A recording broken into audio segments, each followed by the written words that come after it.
സംസ്ഥാനത്ത് സൂര്യാതപ മുന്നറിയിപ്പ് ഞായറാഴ്ച വരെ നീട്ടി. കൊല്ലം പുനലൂരിൽ 3 പേർക്കും കുമരകത്ത് ഒരാൾക്കും ഇന്ന് സൂര്യാതപമേറ്റു. അതീവ ജാഗ്രത തുടരണമെന്ന് സംസ്ഥാന ദുരന്ത നിവാരണ അതോറിറ്റിയും ആരോഗ്യവകുപ്പും മുന്നറിയിപ്പ് നൽകി.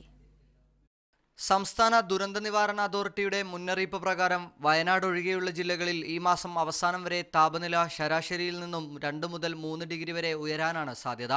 ഈ സാഹചര്യത്തിൽ സൂര്യാതപം ഒഴിവാക്കാനായി പൊതുജനങ്ങൾ മുൻകരുതലുകൾ സ്വീകരിക്കാൻ നിർദ്ദേശം നൽകിയിട്ടുണ്ട്. രാവിലെ 11 മുതൽ വൈകിട്ട് 3 വരെയെങ്കിലും നേരിട്ട് സൂര്യപ്രകാശമേൽക്കുന്നത് ഒഴിവാക്കണമെന്നതുൾപ്പെടെയുള്ള നിർദ്ദേശങ്ങൾ പാലിക്കണമെന്നും മുന്നറിയിപ്പ് നൽകി.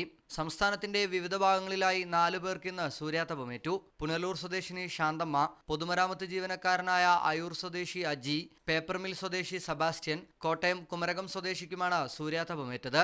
കേന്ദ്ര കാലാവസ്ഥാ വകുപ്പിന്റെ താപസൂചിക പ്രകാരം തുറന്നുള്ള ദിവസങ്ങളിലും ചൂട് ശരാശരിയിൽ നിന്ന് ഉയർന്ന നിലയിൽ തുടരാനാണ് സാധ്യതയെന്നും ദുരന്ത നിവാരണ അതോറിറ്റി മുന്നറിയിപ്പ് നൽകി.